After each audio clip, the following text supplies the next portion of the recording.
नमस्कार बच्चों। आज हम लेकर आ गए हैं थ्योरी बेस्ड क्वेश्चन ओबीजी का। जो थ्योरेटिकल हमने बताया था आपको कि आगे का हम कंटिन्यू करेंगे।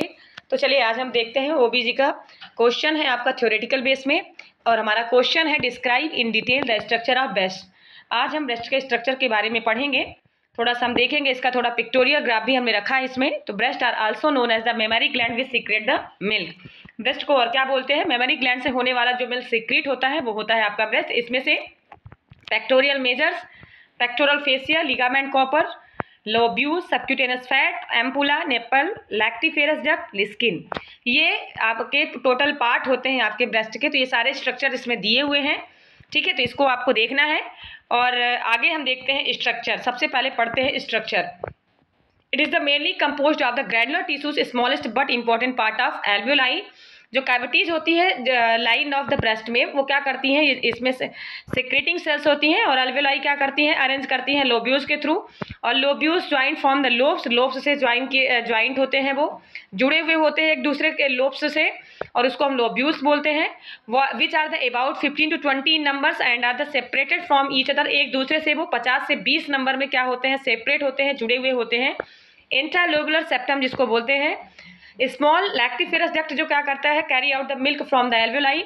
जो लैक्टिफेरस डक्ट होता है उसका काम होता है एल्वियोलाई से मिल्क को लेना, ठीक है। लार्जर डक्ट होती है जो 15 से 20 mm इसकी लंबाई होती है, और it become white behind the nipple and ampulla. ये कहाँ पे प्रेजेंट होता है? Behind the nipple and ampulla, जिसको हम एम्पुला बोलते हैं। टेम्परेरी रिजर्व फॉर मिल्क, ये क्या होता है आपका? एक ऐसा एक्ट होता है जो टेम्परेरी रूप से क्या करता है? मिल्क का रिजर्वायर के रूप में काम करता है, कैरी करने का काम करता है, ले जाने का काम करता है। अब देखेंगे breast situated at the upper anterior aspect of the chest. जो ब्रेस्ट होता है वो कहाँ पे आपका सिचुएटेड होता है? तो anterior aspect of chest and either side of the sternum, the whole structure covered with the skin. Breast situated होता है आपका upper anterior aspect of the chest के, और स्टर्नम के चारों ओर क्या कवर्ड होता है? आपका स्किन कवर्ड होती है। साइड ऑफ द स्टर्नम के क्या होता है? यह अटैच होता है। और निप्पल फिर देखते हैं इसके बाद। Nipple it is the composed erectile tissue. Erectile tissues होते हैं निप्पल, प्लेन इसमें प्रेजेंट होते हैं। प्लेन मसल्स फाइबर्स होते हैं, स्पेंक्चर्स होते हैं, and control the milk flow को कंट्रोल करके रखते हैं। कवर्ड एपिथेलियम सेल से क्या होते हैं? ये कवर्ड होते हैं, surrounding by the loose skin and areola lactiferous sinus open the surface of the nipple. तो किस एरिया में ये ओपन होते हैं, ठीक है। और इनका काम क्या होता है? लूजनेस स्किन होती है, इसको हम क्या बोलते हैं? निप्पल बोलते हैं। इसके बाद एरियोला का काम क्या होता है? तो एक पिगमेंटेड कलर जो स्किन निप्पल में प्रेजेंट होता है, ब्लैक कलर्स का, या जो भी कोई भी कलर हो सकता है। Circular pigmented skins 2.5 centimetre in diameter होती है इसकी स्किन का। जो एरिया होता है जो कवर करता है, तो कितने सेंटीमीटर रहता है? 2.5 centimetre. At the centre of breast, breast के सेंटर में क्या होता है? एरियोला प्रेजेंट होता है। इसके बाद हम देखते हैं development following puberty estrogen stimulate growth and development of the duct. Following puberty, estrogen stimulate growth and development of the duct. During pregnancy, estrogen, progesterone, its conjugated and lactogenic properties, pituitary hormones stimulated the growth of alveoli duct and lacto। देखिए आपको मालूम होना चाहिए कि जितने भी जो during puberty क्या होता है? एस्ट्रोजन, प्रोजेस्टेरोन हार्मोन्स का सीक्रेशन शुरू होता है, और जो ब्रेस्ट का स्टिमुलेशन का काम करता है वो होता है आपका एस्ट्रोजन, प्रोजेस्टेरोन करता है। ड्यूरिंग प्रेगनेंसी ये दोनों एस्ट्रोजन प्रोजेस्टेरोन क्या करते हैं? कंजक्शन का काम करते हैं लैक्टोजेनिक हार्मोन्स का, जो कि पिट्यूटरी ग्लैंड से क्या होता है? सीक्रेट होता है, और ये एल्वियोलाई की ग्रोथ को स्टिमुलेट कर देते हैं। और डक्ट के थ्रू क्या होता है? ये लोकलाइज्ड जो मिल्क होता है वो सीक्रेट होना शुरू हो जाता है। बट प्रोडक्शन ऑफ मिल्क का जो प्रोडक्शन होता है, ध्यान रखिएगा, तो high level of the production करता है कौन? Estrogen hormones. और आफ्टर डिलीवरी इसका लेवल क्या होता है? फॉल होने लगता है, कम होने लगता है। इसके बाद क्या होता है? प्रोलैक्टिन हार्मोन्स से क्या होता है? एंटीरियर पिट्यूटरी ग्लैंड से क्या होता है? मिल्क आपका प्रोड्यूस होना स्टार्ट होता है। मतलब बिफोर प्रेगनेंसी के टाइम पर क्या होता है? एस्ट्रोजन हार्मोन्स क्या करता है? उसको मेंटेन करके रखता है।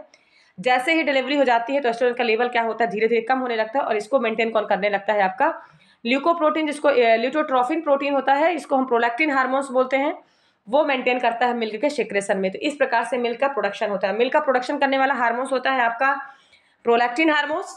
और यहाँ पे जब बेबी सक करता है, ये देखिए इस पॉइंट को जरूर नोट करिएगा, सक द बेबी जब सक करता है, मिल्क को इजेक्ट करने वाला जो हार्मोन्स होता है वो होता है ऑक्सीटोसिन। प्रोड्यूस करने वाला हार्मोन्स एंटीरियर पिट्यूटरी ग्लैंड से प्रोलैक्टिन हार्मोन्स, और रिलीज करने वाला सकिंग, जब बेबी सक करता है तो रिलीज कहाँ से होता है? तो वो होता है पोस्टीरियर पिट्यूटरी ग्लैंड से। ध्यान रखिएगा, पोस्टीरियर पिट्यूटरी ग्लैंड से क्या होता है? ऑक्सीटोसिन हार्मोन्स क्या होता है आपका पोस्टीरियर पिट्यूटरी ग्लैंड से सीक्रेट होता है। समझ में आया? तो इस प्रकार से आपको ध्यान देना है कि किस प्रकार से ब्रेस्ट का स्ट्रक्चर होता है, क्या डेवलपमेंट होता है और मिल्क का सीक्रेशन कैसे होता है। चलिए नेक्स्ट क्वेश्चन हम देखेंगे। Right the short notes on menstrual cycle, physiology of menstrual cycle. आज आपको हम बताएंगे मेंस्ट्रुअल साइकिल क्या होता है आपका, और क्या इसकी फिजियोलॉजी साइकिल्स होती है मेंस्ट्रुअल साइकिल्स की, मेनार्की या मेनोपॉज के बारे में हम आपको बताएंगे आज। चलिए देखते हैं हम इसको। Menstruation is the periodic flow of blood, mucus and teeny fragment of endometrium from the uterus. Menstruation क्या होता है? एक पीरियोडिक फ्लो होता है ब्लड का, जिसमें म्यूकस या टीनी फ्रैगमेंट एंडोमेट्रियम, यूट्रस के जो एंडोमेट्रियम लेयर होती है वो साइड होके क्या होती है, हर मंथ में जो साइड ड्यूरिंग साइकिल्स में क्या होती है, वो साइड होके फ्लो आउट होती है। फिजियोलॉजी क्या होती है मेंस्ट्रुअल साइकिल की? तो menarche is one of the lateral stage of puberty in the girls, the first period is called menarche. Physiology of menstrual cycle की फिजियोलॉजी क्या होती है? तो मेनार्की क्या होती है? Later stage of puberty. Puberty, कोई भी गर्ल्स जब प्यूबर्टी के स्टेज को क्रॉस करती है तो फर्स्ट पीरियडिक जो पहला जो पीरियड उसका स्टार्ट होता है उसको हम बोलते हैं मेनार्की। और एवरेज एज बताया गया है 12 year, but normal anywhere between the 8 to 16 year. Normal जो एज बताई गई है वो 8 से 16 साल के बीच में बताई गई है। Factors such as the hereditary, diet and overall health and accelerate और डिले मेनार्की। स्पेशली रूप से ये कंडीशन क्रिएट करती है हेरिडिटरी कंडीशन, जेनेटिक कंडीशन, जिसमें diet, overall health, accelerate and delay menarche भी क्या करता है, इस पर डिपेंड करता है। मतलब आपकी डाइट के अकॉर्डिंग या ओवरऑल हेल्थ या जेनेटिक कंडीशन पे डिपेंड करता है कि मेनार्की कब स्टार्ट होगी किसी भी गर्ल्स के अंदर। लेकिन जो एवरेज एज है वो होता है आपका 8 to 16 year. The cessation of menstrual cycle at the end of women reproductive life is the term menopause। जब मेनार्की के बाद जब मेंस्ट्रुअल साइकिल क्या होती है, स्टॉप हो जाती है पूरी तरह से, रिप्रोडक्टिव लाइफ क्या होती है, स्टॉप हो जाती है किसी भी वुमेन्स का, तो उसको हम बोलते हैं मेनोपॉज। और ये कब कंडीशन होती है? 51 ईयर्स, या तो फिर एवरेज बताया गया है 40 से लेकर किसी किसी फीमेल्स में 40 to 58 ईयर एज में क्या होता है, ये स्टॉप होता है।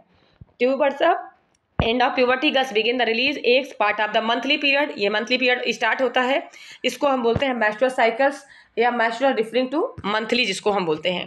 Approximately every 28 days during ovulation and ovary send the teeny egg into one of the fallopian tubes unless the egg is fertilized by a sperm, while in the fallopian tube in the 2-3 days following ovulation the egg dries up to and leave the body about 2 weeks later to the vagina. This process is called the menstruation। मतलब आप fallopian जो tubes होती है उससे जो relieve होने वाला आपका फिम्ब्रियाई से क्या होता है, हर ओवरी से सेंड होता है टीनी एग, क्या होता है, सेंड होता है उसमें से। और उस ड्यूरिंग क्या होता है, अगर स्पर्म के साथ में उसका कनेक्टिविटी होती है, एक फर्टिलाइज हो जाता है तो प्रेगनेंसी कंसीव हो जाती है।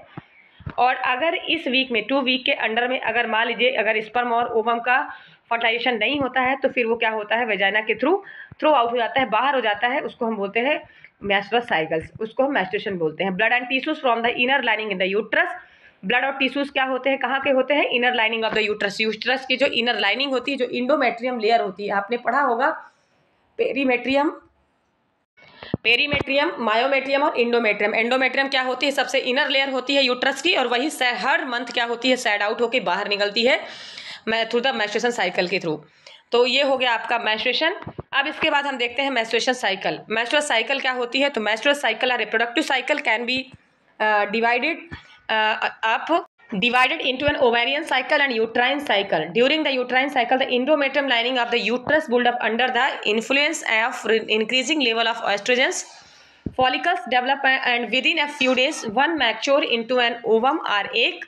The ovary then release this egg to time of ovulation. After ovulation, the uterine lining enter a secondary phase of ovarian cycle, preparation for the implantation under the influence of progesterone. Progesterone produced by the corpus luteum।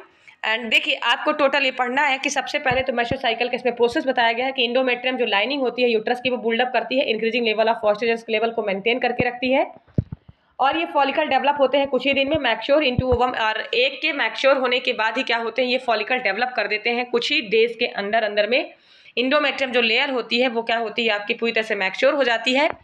और time of ovulation क्या होता है, आपका uterine line धीरे धीरे क्या होती है, सेक्रेटरी फेस में आ जाती है, और ओवेरियन साइकिल के थ्रू क्या होती है, प्रिपेयर होके आपका अगर मेंस्ट्रुअल साइकिल अगर है तो वो उसके बाद क्या होगी, आपका मेंस्ट्रुअल साइकिल अगर स्टार्ट होती है तो वो आपका एग भी क्या होता है उसके से साथ में मेंस्ट्रुअल साइकिल के साथ में क्या होता है रिलीज हो जाता है। लेकिन अगर प्रिपरेशन फॉर इम्प्लांटेशन अगर वो इम्प्लांट होता है, एग अगर फर्टिलाइज हो गया तो ये इन्फ्लुएंस करता है किसको, प्रोजेस्टेरोन हार्मोन्स को, और प्रोजेस्टेरोन हार्मोन्स कार्पस ल्यूटियम को प्रोड्यूस करता है और यूट्रस ठीक हो जाती है। इस तरह में लाइनिंग ऑफ जो ब्लड वेसल्स होते हैं, कैपिलरीज होती हैं, वो क्या होती है ठीक हो जाती हैं, क्योंकि उस समय बच्चे को क्या होता है फीटस, क्योंकि उस समय बच्चा बनना स्टार्ट हो जाता है, क्योंकि जैसे ही फर्टिलाइज हो गया ओवम तो एक देखिए ग्रोइंग ऑफ फीटस, फीटस के ग्रोइंग के लिए क्या करते हैं उसके जो कैपिलरीज होती हैं यूट्रस की ब्लड वेसल्स होती है वो ठीक हो जाती हैं और fertilization and implantation occur embryo HCG hormones जो आपका ब्लास्टोम या जो सिंस ट्रोफोब्लास्ट सेल्स होती है उसमें से एससीजी हार्मोन्स क्या होता है रिलीज होने लगता है, क्योंकि इससे क्या होता है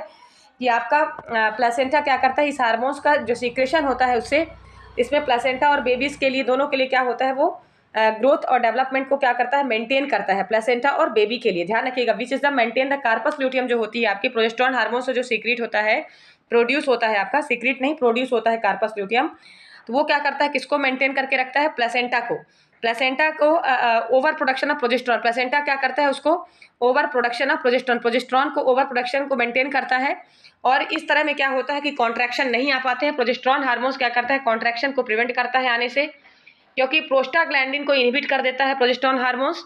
प्रोस्टाग्लैंडिन का काम क्या होता है कॉन्ट्रैक्शन को लाने का, लेकिन जैसे ही प्रोजेस्टेरोन हार्मोन्स अगर सीक्रेट होता है उसका लेवल अगर बढ़ता है तो आपका प्रोस्टाग्लैंडिन का लेवल क्या होता है कम हो जाता है, जिससे क्या होता है प्रेगनेंसी मेंटेन रहती है और एंडोमेट्रियम जो लाइनिंग होती है break down slough through the vagina. Progesterone level अगर मान लीजिए कम होता है तो एंडोमेट्रियम लेवल क्या हो जाती है ब्रेक डाउन हो जाएगी। मान लीजिए अगर बेबी वहाँ पे अगर फीटस नहीं है, प्रेगनेंसी कंसीव है तो ड्यूरिंग प्रेगनेंसी तो आपका प्रोजेस्टेरोन हार्मोन्स करेगा जिसको हम प्रोजेस्टेशनल भी बोलते हैं हार्मोन्स, लेकिन अगर इसका लेवल फॉल हो गया प्रोजेस्टेरोन हार्मोन्स का लेवल फॉल मतलब कम होगा तो इस बीच में क्या होता है एंडोमेट्रियम की लेयर क्या होती है ब्रेक डाउन हो जाती है, वेजाइना के थ्रू फ्लो आउट हो जाती है, तो वो कहलाता है आपका मेंस्ट्रुएशन साइकिल। समझ में आया? चलिए इसमें देखते हैं मेंस्ट्रुअल साइकिल्स का थोड़ा सा इसमें बताया गया है। हाइपोथैलेमस क्या करती है रेगुलेट करती है एंडोक्राइन फंक्शंस को, पिट्यूटरी ग्लैंड के द्वारा क्या होती है आपका ये सीक्रेट होता है पिट्यूटरी ग्लैंड में, जिसमें फॉलिकल स्टिमुलेटिंग हार्मोन्स और एलएच हार्मोन्स दो हार्मोन्स क्या होते हैं सीक्रेट होते हैं। आपको पिट्यूटरी ग्लैंड अच्छे से जानना होगा जो कि कहाँ पे सिचुएट, आपका हाइपोथैलेमस जो होता है responsible for the endocrine, hypothalamus का काम क्या होता है responsible for the regulate the endocrine hormones. Endocrine जितना भी इंडो और एक्सोक्राइन होता है, एक्सोक्राइन मतलब बाहरी फंक्शंस करता है, एंडोक्राइन मतलब आपके इंटरनली ऑर्गन्स में जिसका फंक्शंस होता है, तो एंडोक्राइन हार्मोन्स को ये स्टिमुलेट करता है जिसमें पिट्यूटरी ग्लैंड से आपका सीक्रेट होने वाला हार्मोन्स है एफएसएच और LH hormones, follicle stimulating hormones और एलएच जो ग्रोथ हार्मोन्स होते हैं। ये क्या करते हैं मेंस्ट्रुएशन फॉलिकल को उसको रिलीज करने के लिए हार्मोन हेल्प करते हैं। इसके बाद क्या रिलीज होता है आपका जैसे ही फॉलिकल से मैच्योर हुए तो एस्ट्रोजन हार्मोन्स रिलीज हुआ, उसके बाद आपकी जो यूट्रस की लाइनिंग हुई वो ठीक हो गई और पिट्यूटरी ग्लैंड फिर पिट्यूटरी क्या करता है pituitary release the luteinising hormones, pituitary क्या करता है ल्यूटिनाइजिंग हार्मोन्स को क्या करता है रिलीज करता है और देन इसके बाद क्या होता है जैसे ल्यूटिनाइजिंग हार्मोन्स आपका रिलीज होता है तो mature follicle burst open result in the ovulation, और जो फॉलिकल्स होते हैं मैच्योर्स होते हैं लास्ट में क्या होता है ओवम सीक्रेट होता है आपका, ओवम बनता है, उसके बाद ओवम क्या होता है रिलीज होकर फ्लो आउट हो जाता है। ये सारा वर्क जो होता है आपको ध्यान रखना है कि हाइपोथैलेमस से आपका पिट्यूटरी ग्लैंड होता है जो एंडोक्राइन हार्मोन्स रिलीज होता है तो आपको जाके पिट्यूटरी ग्लैंड में क्या होता है ये स्टिमुलेट होता है और पिट्यूटरी ग्लैंड क्या करती है आपका एंटीरियर पिट्यूटरी ग्लैंड एफएसएच और एलएच हार्मोन्स को सीक्रेट करती है। इनका वर्क होता है फॉलिकल्स को मैच्योर करना और फॉलिकल का काम होता है ओवम को मैच्योर करना। समझ में आया? और इस प्रकार से क्या होता है आपका ओव्यूलेशन होता है। ये हो गया प्रोसेस ऑफ द आपका ओव्यूलेशन का। अब इसके बाद हम देखते हैं फेसेस ऑफ मेंस्ट्रुअल साइकिल्स। अब मेंस्ट्रुअल साइकिल्स का फेस आपको देखना है, तो ये टोटल फेस तो कितने दिन की होती है आपको सभी को मालूम है, तो हर 28 डेज को ये साइकिल चलती है, लेकिन डिवाइडेड इनटू सेवरल फेसेस में आपको देखना है। सबसे पहले आता है आपका प्रोलिफरेटिव फेस। प्रोलिफरेटिव फेस क्या होता है, this is the phase menstruation phase last up to 9 days, 5 to 9 days में प्रोलिफरेशन रेट होता है। इंडोमेट्रियम लेस क्या होती है ठीक होती है लेकिन कम होती है, 2 सेंटीमीटर तक ही क्या होती है प्रोलिफरेटिव फेस में क्या होती है ये ठीक होती है।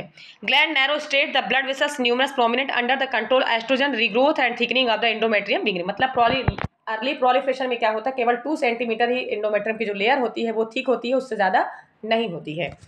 देन आपका और 9 दिन का ये रहता है, ध्यान रखिएगा 9 डेज का रहता है, लेकिन लेट प्रोलिफरेशन में क्या होता है ये 14 डेज का चलता है और इसमें जो एंडोमेट्रियम की जो लेयर होती है ध्यान रखिएगा जो एंडोमेट्रियम लेयर होती है वो ठीक होती है और 14 डेज का ये ओवुलेशन पीरियड के दौरान क्या होता है ये साइकिल चलती है।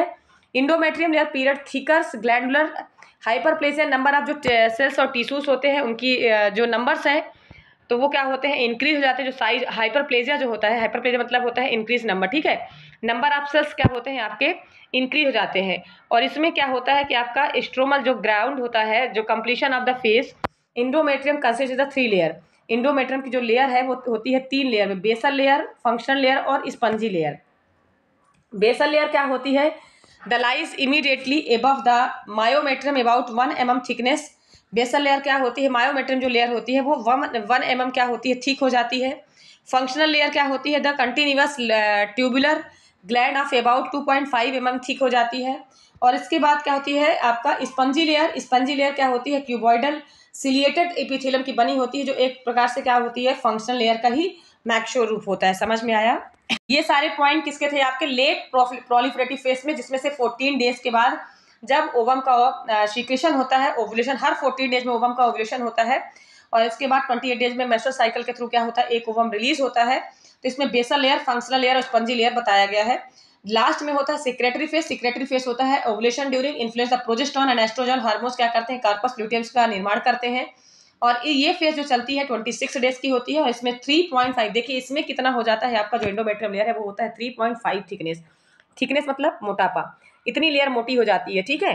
तो endometrium rich glycogen and this phase spiral coiled arteries develop is the become tortuous. Tortuous phase का क्या होता है, इस तरह से डेवलप हो जाता है और ये सेक्रेटरी फेस कहलाता है। इसके बाद आपका प्री मेंस्ट्रुअल फेस कहलाएगा, जो कि 27 से 28 डेज का होता है। Regress of corpus luteum and levels of the ovarian hormones. Ovarian hormones जो होते हैं आपके एस्ट्रोजन प्रोजेस्टेरोन हार्मोन्स क्या होते हैं, रिलीज होना स्टार्ट हो जाते हैं। रिस्पॉन्ड प्री मेंस्ट्रुअल मतलब इसके पहले प्री मेंस्ट्रुअल फेस के टाइम के क्या करते हैं, ये रिस्पॉन्ड करते हैं। देन इसके बाद आपका आता है मेंस्ट्रुअल फेस। लास्ट में आता है क्या आपका मेंस्ट्रुअल फेस। तो this phase the characterize by the vaginal bleeding and last for the 3 to 5 days। Physiological changes, this is the phase, last phase of menstrual. The endometrium shed out the basal layer, blood from the capillaries and unfertilized ovum bleeding stop, then the coiled arteries return to the state of constriction। इस face में क्या होता है, 3 से 5 days vaginal bleedings होती है। और last phase of menstrual cycles में क्या होती है, आपके एंडोमेट्रियम सेड आउट होकर दोबारा से ब्लड कैपिलरी और जो अनफर्टिलाइज्ड ओवम होता है वो रिलीज होता है और ब्लीडिंग स्टॉप हो जाती है। कॉइल्ड आर्टरीज जो होती हैं वो दोबारा रिटर्न हो जाती हैं और स्टेट ऑफ कॉन्स्ट्रिक्शन की कंडीशन में आपका मतलब उस कंडीशन में क्या होती है, दोबारा से रिकवर हो जाती है। ध्यान रखना। तो ये आपका लास्ट मेंस्ट्रुअल फेस में होता है, ये आपका जो कब होता है, हर 28 डेज में ये होता है। समझ में आया। इसके बाद हम देखेंगे कॉमन प्रॉब्लम ऑफ मेंस्ट्रुअल। तो कॉमन क्या क्या एबनॉर्मलिटीज जो होती है मेंस्ट्रुअल साइकिल के टाइम पे, तो क्या क्या प्रॉब्लम आती है। तो सबसे पहला होता है प्री मेंस्ट्रुअल सिंड्रोम, जिसको हम PMS बोलते हैं, प्री मेंस्ट्रुअल सिंड्रोम। क्या क्या प्रॉब्लम देखने को मिलती है। तो the activity of the corpus luteum associated of high level of progesterone before period of trigger and side effect in the susceptible women include fluid retention, headache, fatigue, irritability. तो pre menstruation time के दौरान क्या क्या side effect देखने को मतलब क्या क्या प्रॉब्लम देखने को मिलते हैं। तो सबसे पहले तो treatment option include exercise, dietary modification, ये सारे प्रॉब्लम देखने को मिलते हैं, ठीक है। प्री मेंस्ट्रुअल सिंड्रोम जिसको हम बोलते हैं। तो ट्रीटमेंट तो देखिए एक्सरसाइज करो आप, या तो फिर डाइटरी मॉडिफाई अगर होते हैं तो भी ये प्रॉब्लम आप अगर होते हैं तो ये आप क्या कर सकते हो, ये कॉमन आप यूज़ कर सकते हो। मतलब अगर किसी भी वुमेन्स को अगर प्रॉब्लम हो रही है, हेडेक हो रहा है, अगर थकान महसूस हो रही है, तो आप ट्रीटमेंट कर सकते हो, या तो उसको डाइटरी मॉडिफाई करके आप उसका, या फ्लूइडी मटेरियल ज़्यादा ले सकते हो। ये प्रॉब्लम देखने को मिलती है। फिर उसके बाद डिस्मेनोरिया, काफ़ी पेनफुल, डिस्मेनोरिया मतलब होता है पेनफुल मेंस्ट्रुअल साइकिल।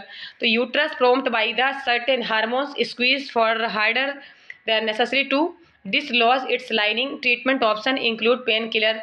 तो इस टाइम पे आप क्या करते हो, कोई ना कोई पेन किलर लेते हो या कुछ ना कुछ आप यूज़ करते हो, किसके लिए, पेन से रिड्यूस होने के लिए या पेन को कम करने के लिए, ठीक है।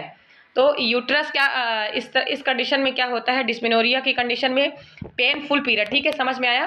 पेनफुल पीरियड क्या होता है, अगर किसी फीमेल्स को अगर ये प्रॉब्लम होती है, कॉमन साइड इफेक्ट होते हैं देखिए, तो इसके लिए आप क्या कर सकते हो, कोई भी पेन किलर आप यूज़ कर सकते हो।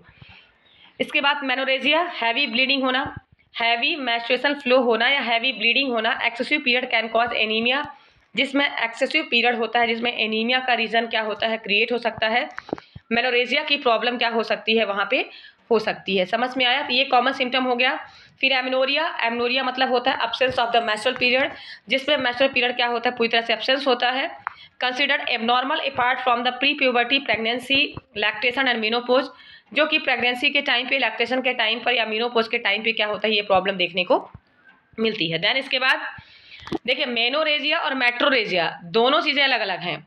Flow of blood between the menstruation period, आपको ध्यान रखना है जो आपका ये मेनोरेजिया होता है, मेनो, तो मेनोरेजिया मतलब होता है हैवी ब्लीडिंग होना, मेनो मतलब हैवी ब्लीडिंग होना, और मेट्रोरेजिया, मेट्रोरेजिया मतलब होता है आपका स्टॉप करके, मतलब जैसे मान लीजिए किसी किसी फीमेल को 15-15 दिन के अंदर मेंस्ट्रुअल साइकिल आना स्टार्ट हो जाती है, तो blood flow between the menstruation period, menstruation period के दौरान अगर ब्लड फ्लो होता है, ठीक है, मेट्रोरेजिया बोलते हैं flow blood between the menstruation period, menstrual period के थ्रू क्या होता है, अगर ब्लड फ्लो होता है, ठीक है, तो वो क्या कहलाता है आपका मेट्रोरेजिया। समझ में आया। और मिनार्की, मिनार्की क्या होता है, late stage of puberty in the girls, जब मिनार्की फर्स्ट टाइम अगर किसी भी फीमेल्स को अगर मेंस्ट्रुअल साइकिल आती है उसको हम बोलते हैं मिनार्की, जो कि एज होती है 12 to 16 ईयर।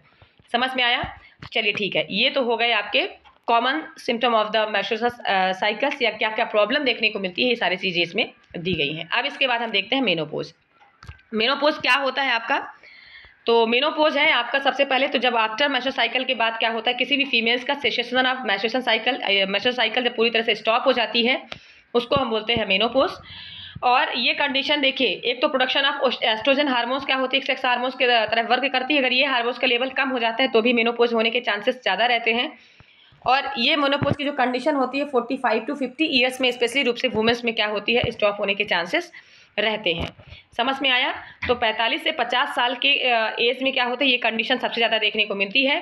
और इसमें हम देखेंगे menarche, menopause, menorrhagia, metrorrhagia, amenorrhea and dysmenorrhea. समझ में आया। देन अब इसके बाद हम देखते हैं सबसे पहले मिनार्की और मेनोपॉज। मिनार्की क्या होती है आपकी 10 to 12, अब दोनों में डिफ्रेंसिएशन बताया गया है। It is the stage of menstrual cycle, it is the stoppage of the menstrual cycle, मतलब स्टॉप होना मेनोपॉज, स्टार्ट होना मिनार्की। एज 10 to 12 ईयर और it occurs due to 50 years. समझ में आया। Then beginning of the reproductive life in the human female, end of the reproductive life in the human female, ये होता है starting, ये होता है एंड। समझ में आया। अब इसके बाद देखते हैं menorrhagia and metrorrhagia. Menorrhagia heavy bleeding होती है आपकी, और bleeding irregular interval particularly between expected menstruation period, अगर किसी किसी को 10 डेज में या 1 वीक में ही ब्लीडिंग आना स्टार्ट होती है तो वो मेट्रोरेजिया कहलाता है।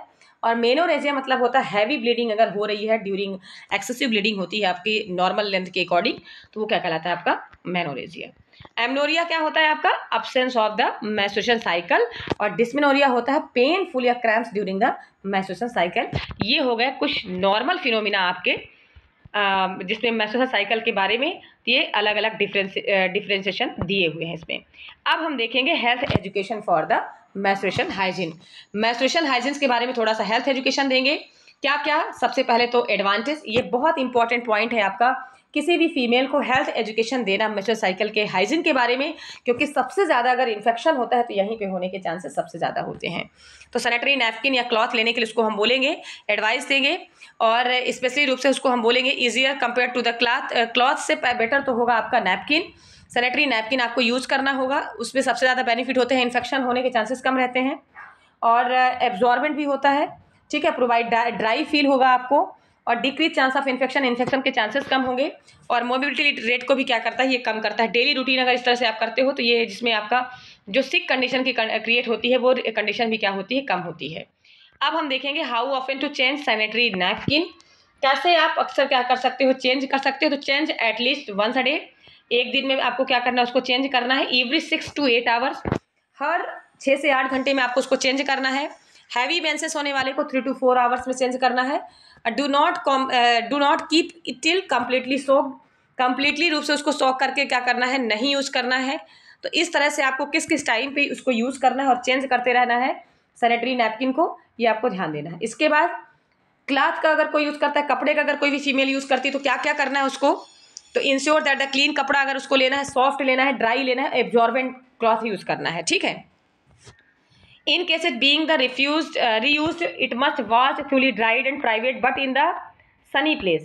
आपको अगर मान लीजिए कि दोबारा अगर इन केस अगर आप यूज़ करते हो, उसको दोबारा यूज़ करते हो तो उसको अच्छी तरह से वो धुला हुआ होना चाहिए, सूखा होना चाहिए, और सनी प्लेस में मतलब आपको सनलाइट में उसको ड्राई करके रखना है ताकि किसी भी प्रकार का इन्फेक्शन ना हो, ना कोई मॉइस्चर वॉश उसमें प्रेजेंट हो। आफ्टर ड्राइंग के बाद आप शुड भी आयरन कर सकते हो, प्रेस कर सकते हो, store in the clean and dry place में उसको रख सकते हो। Do not share the cloth with anyone, किसी और को वो कपड़ा यूज आप करने के लिए नहीं दोगे। और after multiple use dispose of this cloth, और कई बार अगर उस कपड़े को अगर आपने यूज किया जैसे 2 से 3 बार या 4 बार, तो फिर आपको उसको डिस्पोज कर देना है बाद में। बार बार उसी कपड़े को यूज करते नहीं रहना है लॉन्ग टाइम के लिए। समझ में आया? इससे इन्फेक्शन के चांसेस क्या हो सकते हैं, बढ़ सकते हैं। चलिए अब नेक्स्ट देखते हैं hygiene practice to followed are. अब हाइजीन प्रैक्टिस क्या क्या करेंगे, तो चेंज नैपकिन रेगुलरली। ठीक है, जब हम नैपकिन यूज करते हैं तो हमको क्या क्या करना है, तो चेंज रेगुलरली करना है। Take change napkin when we are going out.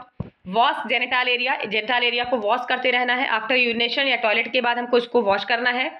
Between the legs dry, otherwise soreness and कैफलिस में डेवलप, सोरनेस हो सकता है, उसको ड्राई करके रखना है। एवरी डे बाथ करना है आपको। इनसाइड ऑफ द वेजाइना आपको वॉश करना है विथ सॉप एंड वाटर से।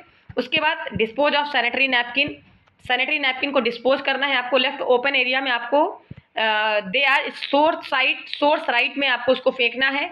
Transmission of infection like hepatitis B and hepatitis C भी क्या हो सकता है, इससे ट्रांसमिट हो सकता है, होने के चांसेस रहते हैं, ध्यान रखिएगा। No danger of HIV infection, HIV infection होने के चांसेस इससे नहीं रहते हैं। और will attract flies and insect, और इससे कौन अट्रैक्ट होता है, आपका मक्खियाँ और इंसेक्ट जो होते हैं इससे ज़्यादा अट्रैक्ट होते हैं, इससे इन्फेक्शन फैलाने के चांसेस ज़्यादा रहते हैं। हाउ टू डिस्पोज नैपकिन, कैसे हम नैपकिन को डिस्पोज कर सकते हैं, तो napkin should not be throw into the toilet particularly the water closet. आपको नैपकिन को टॉयलेट में पर्टिकुलरली क्या करना है, नहीं डिस्पोज करना है। Better keep dustbin corner of the toilet, toilet के कॉर्नर में डस्टबिन में हमको उसको रखना है, डालना है। Wash the soiled napkin and squeeze dries. Keep out old newspaper and waste paper के साथ उसको नैपकिन को क्या करना है, वॉश आउट करके हमको उसको रिमूव करना है। And no disposal mechanism prevalent in your localities areas. See about disposing within your backyard itself, sanitary pit और इंसिनरेशन, या तो फिर आप उसको जला सकते हो या सैनिटरी पिट में क्या कर सकते हो, उसको डाल सकते हो। तो इस तरह से आपको क्या करना है, नैपकिन को डिस्पोज करना है। किसी भी ऐसे ओपन एरियाज में या घर के आसपास ऐसे नहीं फेंकना है आपको। किसी दूर एरियाज में जहाँ पे कोई भी मतलब लाइविंग पर्सन वहाँ पे ना रहता हो, वहाँ पे आपको उसको डिस्पोज कर देना है। तो इस तरह से आपको नैपकिन किस तरह से आपको रिमूव करना है, ये सारी चीज़ें आपको ध्यान रखना है। तो चलिए आज का सेशन इतना ही। कल हम फिर से OBG की नई थ्योरी बेस्ड क्लास हम लेके आ जाएंगे, और इसमें से जिन बच्चों को प्रॉब्लम होगी वो हमको कमेंट्स करके बताएंगे। और ज़रूर से ज़रूर आप लोग देखिए, जिन बच्चों को प्रॉब्लम होती है थ्योरी बेस्ड क्वेश्चन समझने में, थ्योरी उनको कम समझ में आती है, तो आप कमेंट्स करके हमको बताइए। धन्यवाद। एक नए क्लास के साथ हम फिर से लेके आएंगे कल OBG की थ्योरी क्लास।